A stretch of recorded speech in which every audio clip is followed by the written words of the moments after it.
Hello and welcome to the next edition of Wisdom from the Field webinar presented to you by the Center for the Ministry of Teaching at Virginia Theological Seminary. In this webinar series, we provide advice for 21st century faith formation, and we've got a terrific topic for you today.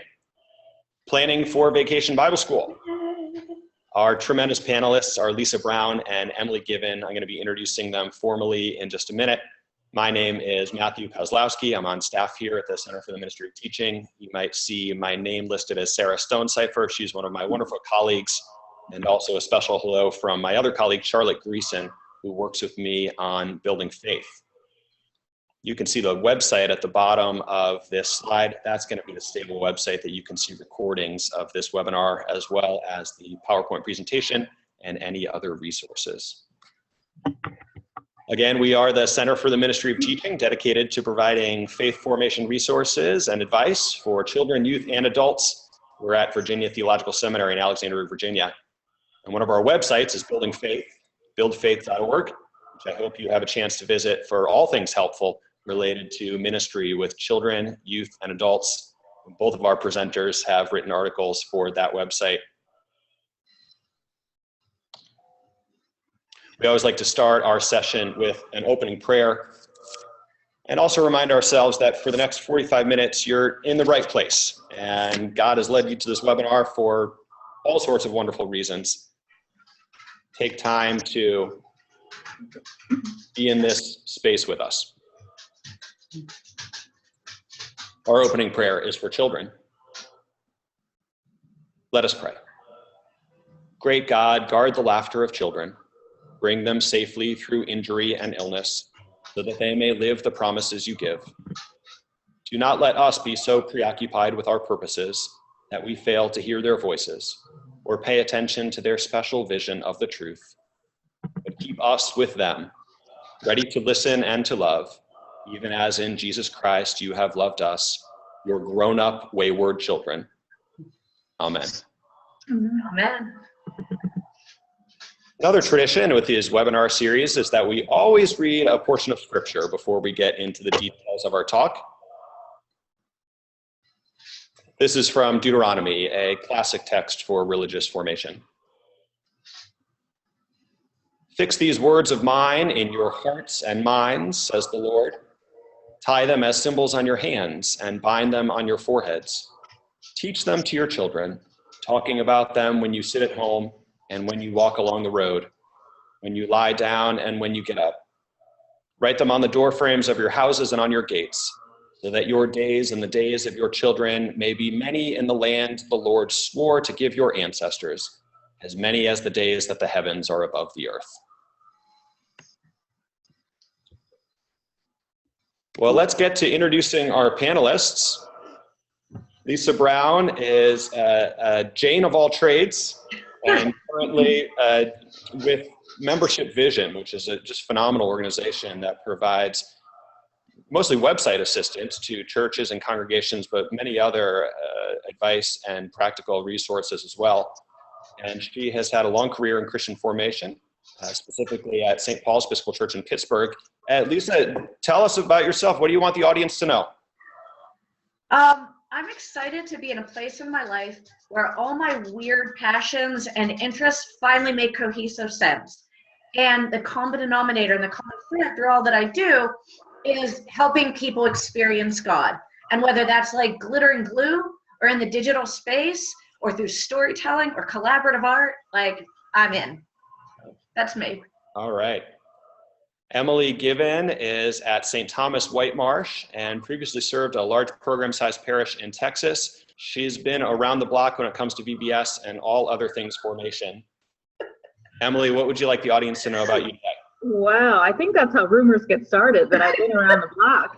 I'm Emily, and I am one of those people that loves Vacation Bible School. And the reason why is that it gives us a chance to pull all of those pieces together. It's things that we can't only do in worship and can't only do in discovery hours and Sunday schools. And so, I take formation really seriously. And how do we have that condensed time that is so precious? I mean, like, I'm sort of enough of a church nerd that I take the scripture seriously. I have it bound to my hands. So I think, how do we allow for the ways that we do formation to be real and engaging in where we are right now, and something that's beyond an episodic moment? So that's really where my passion is. How do we really shape people for real life ministry and faith journeys? Terrific. Welcome, Lisa and Emily. Thank you so much for being here and sharing your wisdom. I'm going to share the PowerPoint screen again. And let's just note, we're both in Pennsylvania, which clearly is a hotbed of VBS. Just saying.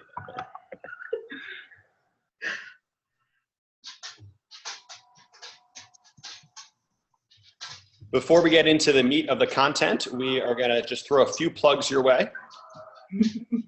Because we're shameless that way. Absolutely. The first is the annual Vacation Bible School reviews from the Center for the Ministry of Teaching. We publish these every year. Our colleague, Dorothy Linthicum, puts in many hours making these available for free. And we know that many churches really love these reviews, so check them out. Then we have a new book coming out by Lisa Brown, The Best VBS Workbook Ever. That is available right now. And there's been a whole lot that's gone into that, and such a blessing to see that come to fruition. Emily, just a few years ago, put out Building Faith Brick by Brick, and what a fascinating impact this book has made. There are rumors of perhaps a volume 2 coming along. I'm working on it now, so let me know what stories you want to be in there. I'm going to put them all in there. That's great. All right, well, we've got a lot to get to, and our audience is excited to hear some big picture thinking as well as practical resources for VBS. We're going to start with some of this big picture thinking, and a question that we love to kind of ask before getting into what VBS theme are you going to do or what it's going to look like is to step back or step up and say, okay, who is my church? Who is my community? And what are we doing here when it comes to Vacation Bible School? What are our hopes and dreams? Emily, can you start us off with that?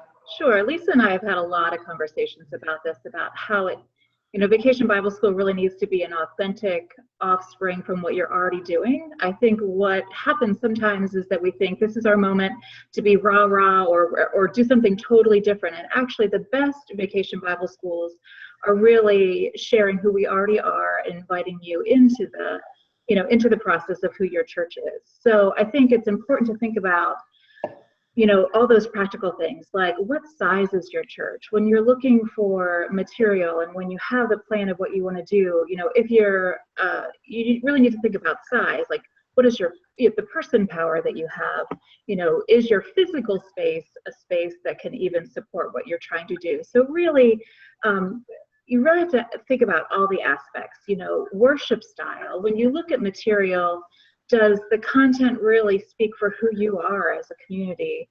The reality is we know that nothing is perfect. And so oftentimes what you have to do is pick what is your best bet and then edit a little bit. So I think that is a natural part of the process. But really thinking about location, if your material calls for a lot of outdoor space, do you have that outdoor space or indoor space for that matter? Really being practical about, can you do what this material is calling you to do, and does it feel like it's a natural offspring of what you're already doing in your church ministry? Yeah, and Emily, when you talk about partnering, can you say a little bit more about that? Yeah, so when you think about what you want to do, oftentimes the traditional model has been that we learn some stories, we sing some songs, and then we go home. And what we know is that more now, the goal is to be an important presence in the world. How do we do meaningful outreach? How do we expose our kids and our teenagers and even our adult volunteers for that matter to what it means to be a good citizen in the world when it comes to the church? And so, are there agencies in your area that can be the focus for your outreach? Are there, businesses that want to be helpful in the way of financial resources? Think about a bunch of different ways that you can look around and see who has a gift to offer your community, and what gift can you be to another community. So outreach, music ministries, who can be volunteers, oftentimes when we think about, who can sort of help, we always go to the parent pool. And what we know is that there's a lot of people within your congregation and even within your community that could be helpful partners in making a VBS ministry happen. And part of that is thinking about what your goal is. Do you want to have a vacation Bible school where you register and you sign up and you stay the same size all week long? Do you want to have that model where you want to bring a friend and grow it as big as you can throughout the week? There's a lot of different things. Do we want to be an outreach ministry, or do we want to be even sort of an invitation to newcomer ministry? Do we want it to be a way to gather people into our community? You really have to make those decisions about practical terms, but then also, what are you trying to do? And you just need to be honest about what you want to do. Not every vacation Bible school is about making 50,000 kids, accept Jesus as their personal savior. That's not probably the expression of your church. And so what you need to decide is what is. Do you want to be someone who you just have to decide what you want to be about. And then the idea of who needs to be at the table. Oftentimes we try to plan all this and we do it in a small group, but who else in your congregation, if you really look around and sit in the pew and see who's there, who could offer a gift that is not even a churchy gift? How can you invite people to be in ministry with you? And what we also know is that there's a lot of churches that aren't big enough or don't feel big enough to offer one by themselves. So who could you partner with, or who could be at your table in terms of doing an ecumenical VBS? Doesn't even need to be just other Christian denominations. Could you do, a wider circle of this is who we are as faith people, and can we share that together? So there's a lot of opportunities to do some cool things with VBS these days. Thank you, Emily. Lisa, we're going to switch over to you and talk about volunteer training, but I wanted to see if you wanted to add anything to this slide here. Just to really reinforce and piggyback what Emily's saying, I think it's important to be very clear and intentional about our theology. If you are choosing a VBS out of the box, really making sure that the theology that it represents is consistent with your theology. There are very strong media narratives of what Christianity is that may or may not reflect your understanding of God. Kids won't pick up theology by osmosis. So you need to be clear and intentional in expressing how do you understand God and our relationship with Him. Secondly, again, to piggyback on what Emily's saying, it's important to approach this with the understanding that children are capable of real ministry. This isn't glorified babysitting. This isn't pretend. This is empowering and recognizing the real contributions to every aspect of ministry that children can make. That's wonderful. And we know that intergenerational ministry is one of the most important trends in Christian formation right now. I've always said that Vacation Bible School is one of the premier intergenerational programs that any church will do all year. And, this is a perfect transition into volunteer training, because the volunteers, many of them might be preteens or teens or adults, they're getting just as much out of VBS as the children, especially if, following some of Lisa's advice here, we give them proper training. And I know that there's a lot of kind of nuts and bolts here, Lisa, as well. But I know that part of the reason why you spend so much time training your volunteers is because you really believe in their formation as well. Yes. I always say that this is kind of my subversive way of doing teen formation. Because if you said to a group of teenagers, hey, do you want to come to Bible study for a week in the summer? They're like, no. But if you invite them to be leaders in VBS, and don't just invite them into the training, include them as part of your planning. Their energy and their creativity, they will inspire you and take your VBS in directions you never could have thought of otherwise. So really bringing them on at the earliest levels of planning and saying, hey, here's kind of what I'm thinking about. How would you teach this? Yeah, that's great. Lessons I want to share, and they'll come up with great ideas. That being said, absolutely everybody who volunteers for your VBS needs to be trained by you. Most denominations have some sort of youth protection training, which you're going to want to require for your volunteers. In our context, we require anyone who's older than like middle school and older to take the denominational youth protection training. But beyond that, it's also really important to think about, you sometimes need to clarify that training for your particular context. How does that training manifest in our church? Who has access to our church? What are the ages of the children? You need a certain number of adults present, but what proximity do they need to be to the children? And answering those kind of questions. So you need to interpret your denominational training for your context. That being said, some of the foundational things in volunteer training that you need to go over: 2 deep leadership. You always want to have 2 leaders of any group together at any point in time. You never want to have a leader, whether it is a teen leader or an adult leader, alone with a child. And one way to make sure that that doesn't occur is always encouraging the buddy system. So maybe you're in a situation where you say, all right, my 9-year-olds can go to the bathroom by themselves. So if one 9-year-old's going, take a buddy. And the same thing extends to teenagers. So really encouraging them to think in terms of whatever I'm doing, I'm taking a buddy. And again, your specific ratios are really going to depend on your context, whether or not it's an open system, whether or not other people have access. Are there adults in proximity that could step in the event of emergency? Those kind of questions. And again, one of the things that when we ask teenagers to take our youth protection training through the diocese, we make sure that their parents are aware that they're doing that. Because even though they're volunteers, they're still minors. And so we have a special permission form that says, we're going to have your child, we're asking them to take this training, and we're asking you as the parent of a teen volunteer to commit to what we're trying to do. And that includes such things as making sure your child is going to be here on time, that they communicate with us if they're going to be absent. So really enlisting the parent as a partner to ensure that your preteen and teen volunteers have a successful experience and take it seriously. A big thing is no horseplay. For a lot of teens and preteens, they're used to being in an environment where they can give, little cousins piggyback rides, or kids want to climb all over teenagers. I don't know why, but they just do. So helping teenagers set boundaries is a really important gift that we can give them. And we'll say to them, okay, you can't be an effective leader if you have children climbing all over you. Or we'll give them language to use, like, oh, if a child wants a piggyback ride, you can say, no, we're all big kids. Everybody's going to walk on their own feet.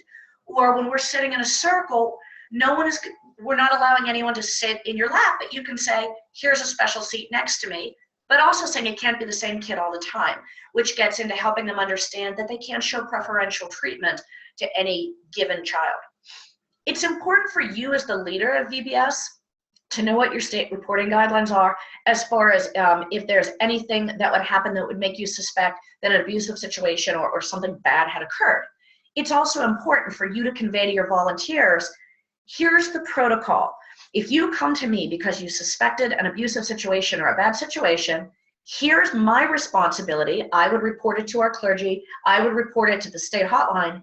I am not obligated and indeed not allowed to turn around and say to the volunteer, so here's what happened.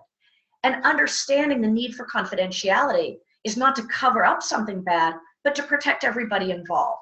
And that's really important because sometimes volunteers, both teens and adults, don't understand the legal chain of command and the legal obligations that you have as far as protecting confidentiality. It's also important that, like, your adult volunteers understand. I've had adults say to me, oh, I don't need training. I can handle that many kids. It's not about what you can handle. It's about protecting everyone. And so you definitely need to make sure that that continues. I really stress positive engagement. And so that is things like always stating what you, teaching and modeling for your volunteers, what you want a child to do, not reprimanding them when they've done something wrong. So, and sometimes the language feels very convoluted. It's like, all right, we need to keep our feet on the sidewalk instead of saying, don't step in the street. And sometimes that's hard, but it's funny because it actually works for teenagers too. So instead of don't poke your friend, it's keep your hands to yourself.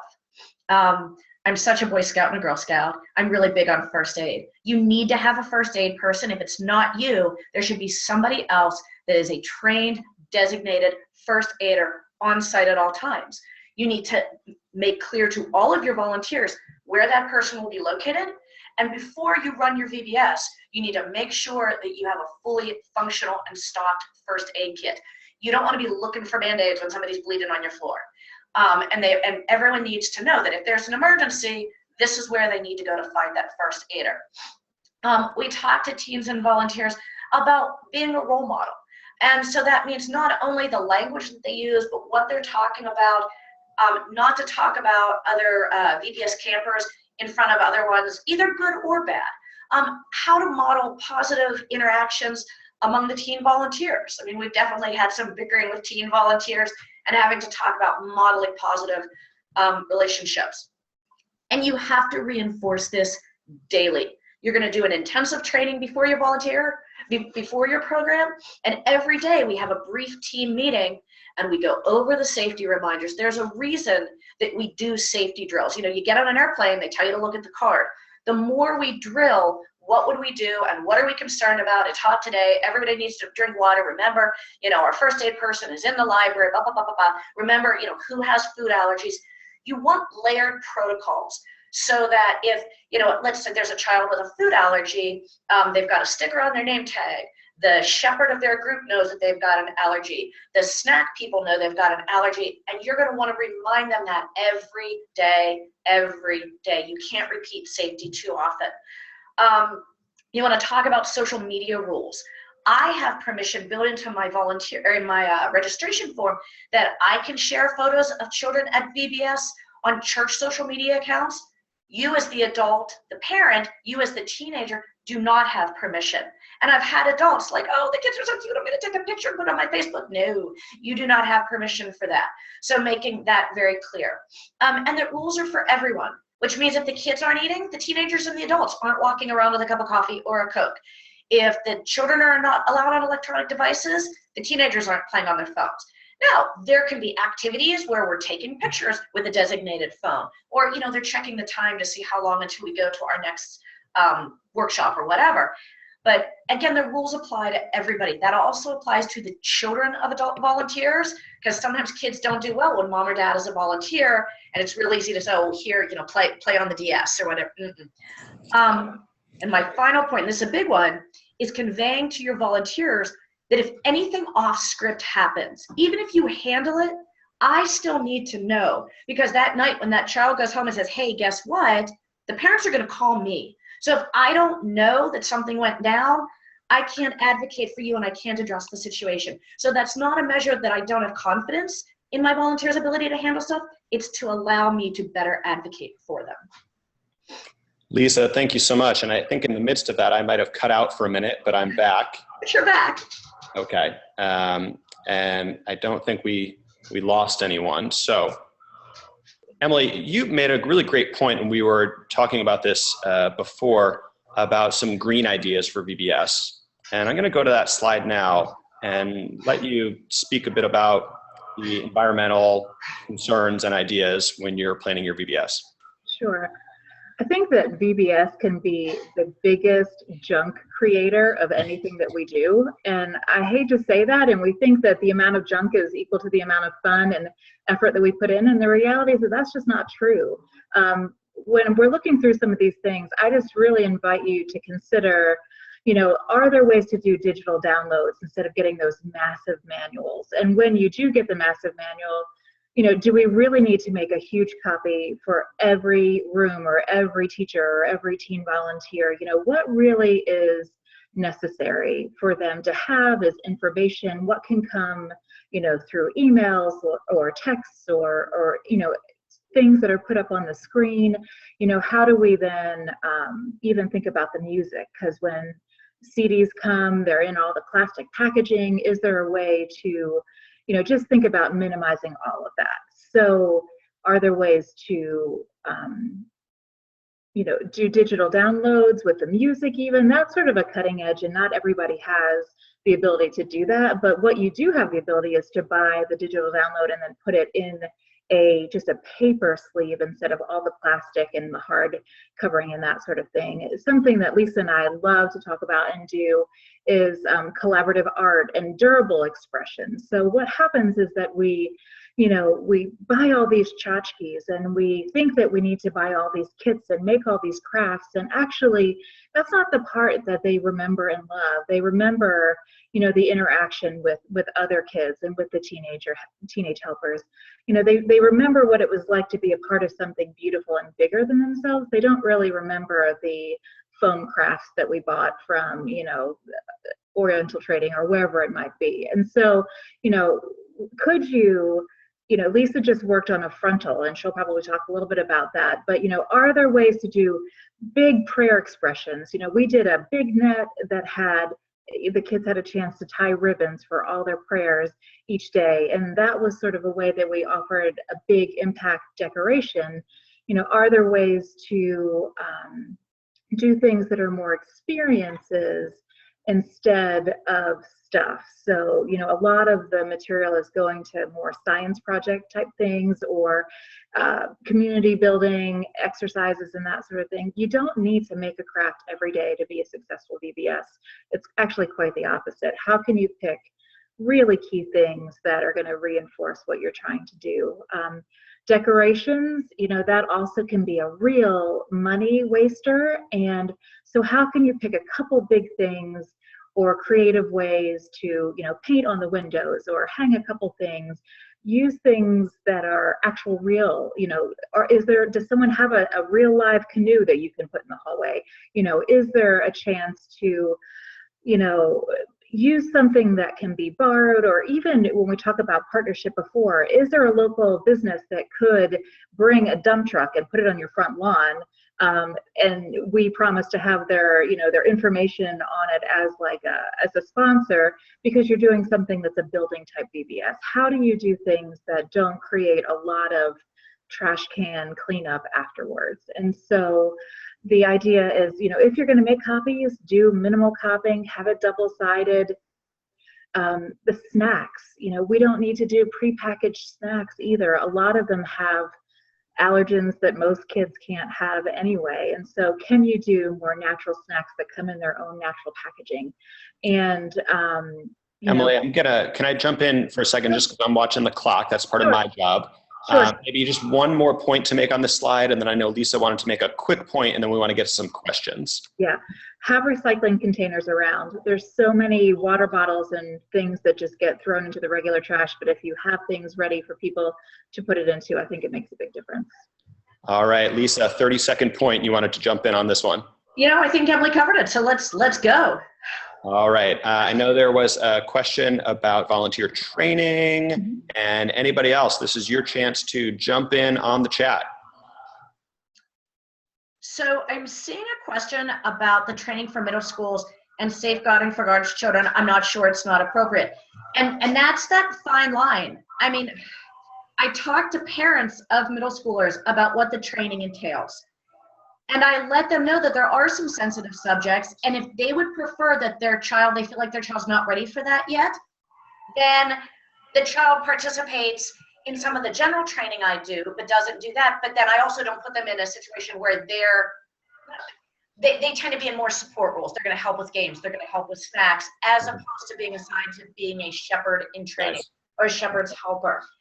And what I find, it's hard, because you talk about some of these situations that can arise, and you see you're lifting the innocence from these children's eyes. But on the other hand, it is important that they develop an awareness of that. And a lot of these kids are going to go on and be babysitters and serve in other capacities. So I know that this training has benefited them in many ways. But yeah, the parents do need to be aware of what the training entails. All right. Optimal time to do training for VBS, and also how do you get volunteers to come to the training? And then if volunteer training is not available okay, that's a separate question. So let me do these two questions. How do you actually get them to come, and what's the optimal? I tell them it's mandatory. Now, that means I tend to offer 3 sessions. So for example, we typically do a June VBS. So I would do Sunday afternoon training right after church for a couple Sundays in May while school is still in session. So, it's still part of the program year, and I hit them then. Right before VBS starts, I'll do another training literally the night before, which is always the last thing I feel like doing, but you do it. And then, like I said, every single morning before we start, we're having a team meeting, and I'm hitting those training points. If volunteer training is not available by my church or denomination. Yeah, and I'm gonna actually hold that question off for a minute, Deb. Okay. Thank you for asking that. If anybody has an answer to that, can you chat it in? so that Deb might have somewhere to follow up. And if not, then Deb, we'll connect with you via email. Okay. Any other questions before we move on to some more specific tips from Emily and Lisa? Okay, everyone, thanks for hanging with us so far. Here we go. It is harder and harder to find 5-day volunteers. Instead, we have volunteers who help for 1 day. How to best provide consistency. Emily, can you jump on this one? That if you can have a mix in your group. So if you have someone who can be there all 5 days or 4 days, or however long your VBS is, I think it's good to have one anchor person. And then if you have to, because of work schedules or whatever the case may be, have someone who's a little bit more of a rotating presence, I think there needs to be some grounding in there. And because that has been, it's become such a problem, we have gone, like the last church where I served, we went to a 4-day VBS week because Friday seems to be the travel time for a lot of people, or the transition time for other camp days. I also know that there's people who have gone to evening VBSs because, just a lot of people are working outside of the home in a way that doesn't allow the daytime VBS to happen. And even, doing weekend VBSs, there's a lot of material that's coming out now that you can do within 2 days, whether that be 2 days during the week or 2 days on a weekend. So I think just be creative and don't feel stuck with that one idea of it's got to be 5 days, it's got to be during the daytime. It can even be during school breaks. It doesn't have to be the summer. Just be creative and look within your community. I know, Lisa, it looked like you wanted to say something too. Yeah, and that's exactly right. When I'm asking people to volunteer, I pass out a schedule and I ask them to X out the days that they're not going to be available. Nice. And I think it expands your volunteer pool when people understand they don't have to be there every day, but they do need to communicate with me. So just like Emily says, I have an anchor, particularly for the youngest children for whom consistency is really important. And then I rotate other people in and out and assign them as need be. And it really opens the opportunity up for somebody who says, I can't be there every day. Oh, but I can run to the local big box store and do your shopping the morning of. Great, that's good. So we're going to go on to the next because communication is going to be actually related to a lot of these questions that we've talked about so far. And I just want to double check on those questions. No, I think we're good. Emily, can you tell us about some of your best practices with communication? And I'm just going to kind of put my hand up when we're running a little bit short on time. Okay. Please walk us through some of the ideas on the next slide. Okay. So I think what's really important to do is to communicate early and often. As soon as you know what your date is, get it on the calendar because schedules fill up so quickly, no matter what community you're in. And so I think the idea is to put that on the website, put it in your newsletter, send it out, via your e-blast, however you communicate, do some images and put them on your social media outlets. Invite your, those who are involved to put it on their social media too, to say, let's get the word out. We want, there to be the date reserved, but then also the people to be able to do it. So as soon as people know what the date is, they can then decide what level of participation they can offer.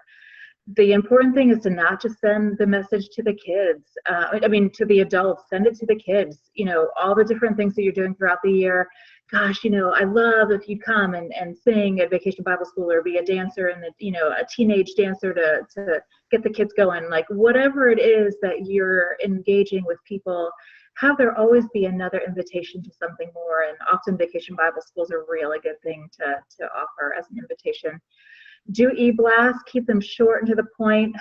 People don't read paragraphs anymore. They haven't for a long time. So how do you, use bold text and bullet points and sending links? If you want them to sign up, put the link right there. If you want them to volunteer, again, put the link right there. If there's a hashtag or some sort of media tag that you associated with the event, put that on the bottom of everything that you do from the very beginning so that people can, get excited about it in advance. And there can be like a whole body of images that are getting created from the trainings to the all the different work days and everything. Avoid paper passing. There's nothing worse than just, the level of like stuff that gets on the bottom of your floors, right, in the back seat of your car. people really don't look at it. We used to stick stickers on kids and thought that that worked. That kind of works. Sometimes it just makes families angry because it goes through the wash and then you ruin their shirt. So I think probably digital stuff is the way to go. Word of mouth is key. When you get a small group of people excited, they will tell their other friends and their other, you know, within the community and without, I mean, like their friends from school, wherever it is. That will be your biggest evangelism tool, is people who are excited about your ministry. Emily, a lot of this is pre-VBS communication. What about, you know, during VBS, when you need to get announcements out to parents and volunteers? What are some of your go-to best practices? So we do an e-blast at the end of every day that says, this is what happened today, this is what's going to happen tomorrow. We've also used things like Remind 101. That's a group texting service where you can send messages. People are accustomed to that because a lot of school districts use that one, so it's a familiar process. We have all of our, our families. What we do is we make sure that each leader has their cell phones in their phones, so that if they need to communicate, whether it be joyful things or emergencies or that sort of thing, we have all that information at the touch of our fingers. So what is fun though is if teachers are taking pictures of students, they can't necessarily put it on social media, but there's nothing like getting a picture of your kid in the middle of your workday. Yeah. So encourage that process of knowing exactly when and where it's okay to share. There's just a lot of fun ways to connect that way. Emily, the next slide, we're not going to be able to do it justice. This could be a whole nother webinar. This could be a whole book, really. Yeah. But just could you tell us one story or one piece coming from your experience with making Vacation Bible School accessible to all of God's children? Sure. I think you have to just be really honest with yourself if you have the skilled people or the loving people that can do that. So in your publications, if you are someone who can give a whole range of services, make sure people know that, because families who are looking for that are, really need that extra support. There's a lot of families that decide they can't do special things like VBS because they can't necessarily be in the mix of all of the noise and the sound and the movement. So I think what you need to do is have a couple key people who don't have any other responsibility, but to be ready to love and care for whatever sort of emotional or physical or whatever thing happens. Just having that extra stable of people is really important. All right. Again, I wish we could spend about 20 minutes on that, perhaps another time. Mm-hmm. We are going to talk about little ones at VBS, mm-hmm. and then Lisa and Emily have some ideas about thanking volunteers and following up with families. So let me head to the little one slide. And Emily, go for that. And then Lisa, if you can tell us about thanking and following up with families. Sure. I think that it's really important to support volunteers. And so a lot of that has to do with caring for their people while they're doing the work of ministry. And so I think childcare, being thoughtful about childcare is really important. I think that there's a really wonderful opportunity for even little bitties to experience God at Vacation Bible School. And so a lot of the material that's coming out now has a junior Vacation Bible School aspect to it. So what we know is that it can't be exactly like the Big Kids VBS. You can have the same elements, the music, the stories, the prayer, the snacks, all of that. But the idea is to maybe think about doing that more in one central location instead of moving them all around the building, if that's the model of your Vacation Bible School. So just be realistic. There's going to need to be more time for just free play, more time for travel time if you do move from space to space, and then also just keep those numbers small. So if you're doing anything below probably pre-K 4, you can't do it with more than like an 8-to-1 ratio. I don't know, Lisa, what do you think? That's probably even the biggest you want to go. Oh yeah, it's better like a 1-to-5. Yeah, and so that's an opportunity for your middle schoolers who aren't ready to be shepherds on their own right. If you get like a group of 12-year-olds and assign them 1-to-1 to your itty bitties, that can be a great partnership and helps train them to be future leaders. All right, Lisa, tell us quickly about thanking volunteers and following up with families. Sure. The thing is, it's not about the grand gesture. I feel like it's more than any time I talk about VBS, the phrase, and our awesome volunteers, and thanks to our volunteers, that's a big part of it. Just an email indicating your appreciation. Teenagers feed them, always feed them. And the other thing with teenagers is making sure that as you're wrapping up your week, is that you're signing any of their forms, you're documenting any of their hours, because a lot of them are going to need community service hours, either for graduation or for other things that other awards and whatnot that they might qualify for, or if any of your teenagers are going to need letters of recommendation. That's kind of the time to, and I even suggested, and I'll say to them, bring me your papers now so I can write this while I still have it in my mind. And that's a great way to thank them. It's just that constant acknowledgement. And, so go ahead, Emily. Well, the other thing to think about is, while it's not a grand gesture, usually what we have done in recent times is, if we're doing a mission, ministry, or a project, we have made an extra donation in honor and thanksgiving for the ministry volunteers, and have let them know that, like at our closing ceremony, and have put that on the e-blast, so that we support and reinforce what we're trying to do with our outreach ministry, but then also saying, like, you're important to us and we want to significantly acknowledge that some way. That's great. And then finally, just the follow-up with families, this really should be the start of a relationship, and not the end of something. And especially if you provide VBS as kind of a community service, providing like low cost, it's, for many families, it might be a low cost childcare or camp or summer activity option. Following up throughout the year saying, hey, you had a great time at VBS, why don't you come? We're going to do a blessing of the backpacks and students. Nice. We're doing our Christmas pageant. Always going back to your volunteer families and inviting them back into relationship. When it's time for Sunday school registration, reaching out to families, then, the start of your program year, whether it's Sunday school or another model of children's ministry, and always going back to those people and reaching out to them. All right, friends, we are right on time for our lightning round, and this is like 30 seconds each. But viewers, we're going to close up this webinar in just about 5 minutes. Thank you so much for being with us. This is the question that I asked to Lisa and Emily. If you could have known one thing when you started doing VBS, what would it have been? And Lisa and Emily, just take it. I'm going to mute myself and you take it away, but keep yourself to 30 seconds for each one of these. Okay. So the ones that we have on the screen here, clergy involvement. Having your clergy there is really, really important.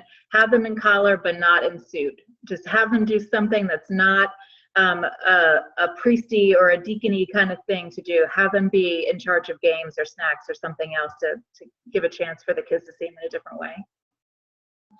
Have them be a real person, which I think is exciting for the kids to see.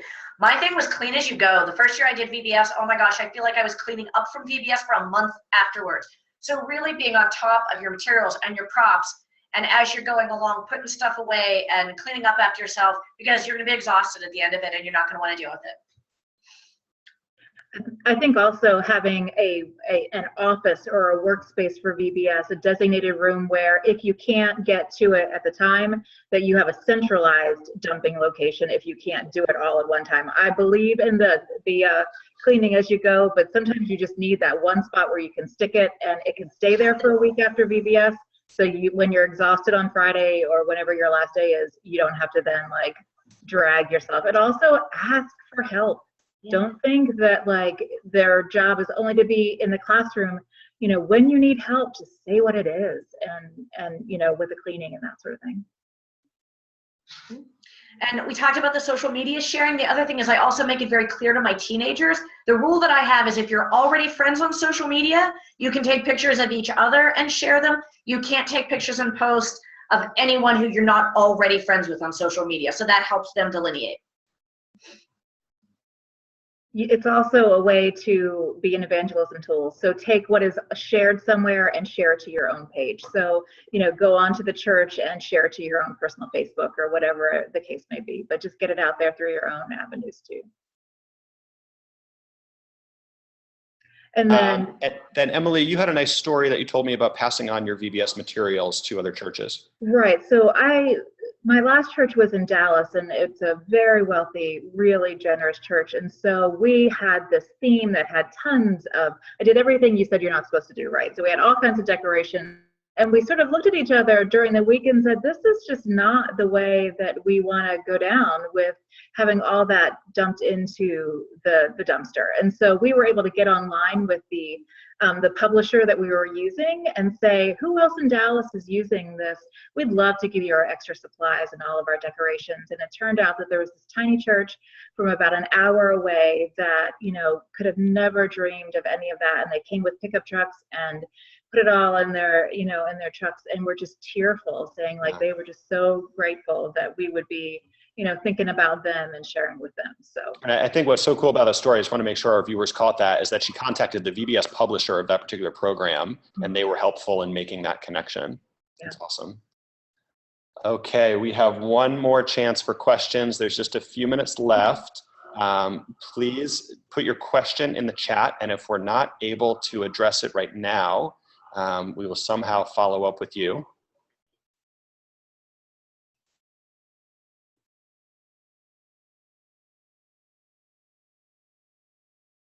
So Lisa, I know you and I have some feelings about cell phones and teenagers, and that it's actually really good to allow for them to have it as a way to express themselves. So, you know, I think that it's a chance. Actually, I find that the mommies or the adults are the worst offenders of being inappropriate with their phones. And so of course it'll be part of the training, but you know, it's a way to honor the kids in their modern space. And so to say, you know, we want to take away your primary way of relating to the world, that sets up a sense of anxiety and a bunch of other things that we don't want to do. And we also don't want to say that the way they communicate is bad. So, you know, I think that there's appropriate times, and, you know, maybe even there needs to be a verbal cue at certain moments during the day. But for the most part, I think that it's addressed in the training. And I mean, what else do you say, Lisa? Well, I think you said a lot there, Emily, which is really good. I want to make sure we hit these other questions. Okay. If anybody has other training guidelines, please email them to us and we will get them up on Building Faith. Nothing's coming to my head right now, but we will try to list it on the resources, Deb. Question for Lisa Brown. What are your thoughts on asking for donations or fees to help with cost? You have to know your community. If you are in a wealthy community where parents are paying thousands of dollars for sports camps, you know, sometimes they equate quality with what they pay. If you are in a more economically challenged community where people can't afford it, I think that oftentimes looking at it as outreach and giving people the opportunity to make donations to offset the cost is a way of respecting people's dignity and allowing them to pay what they can. Certainly you can offer scholarships, you can offer family discounts, and if you're gonna offer scholarships, you really need to think about the protocol for applying for them, that you're not asking people to kind of justify, you know, how much money do you have and how are you going to reward it? You have to be very intentional about it. Emily, question for you. If you were starting a VBS and you had no kids, you're starting from scratch, what would be the one main thing you would do to bring some of these God's children to the doors of your church? So I would partner with elementary schools that allow for that kind of involvement. I would go to the community centers or the YMCA or the whatever, you know, I would go to local places and I would, you know, maybe even take out boost Facebook posts. I would do, you know, some other things in terms of social media and connecting. Yeah, that's how I would do it. Yeah. And then I also want to say that not every church needs a vacation Bible school. So if you don't have kids, decide, you know, what would a grown-up vacation Bible school look like, where the primary focus is grown-ups, and you come together and you eat and you share stories and you do crafts and you do some of the same things, not that you do it in a kiddie way, but you say like, how are we going to engage our faith together and not feel guilty about not being a big family church? So thank you all so much. To our listeners and viewers, thank you so much for tuning in to this webinar series.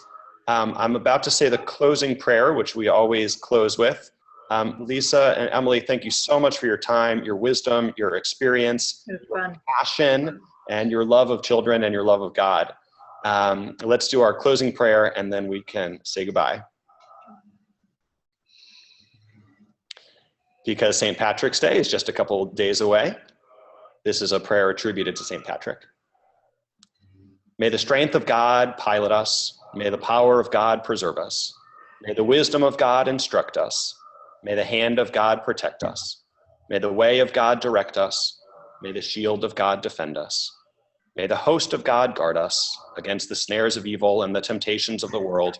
May Christ be with us, Christ before us, Christ in us, Christ over us.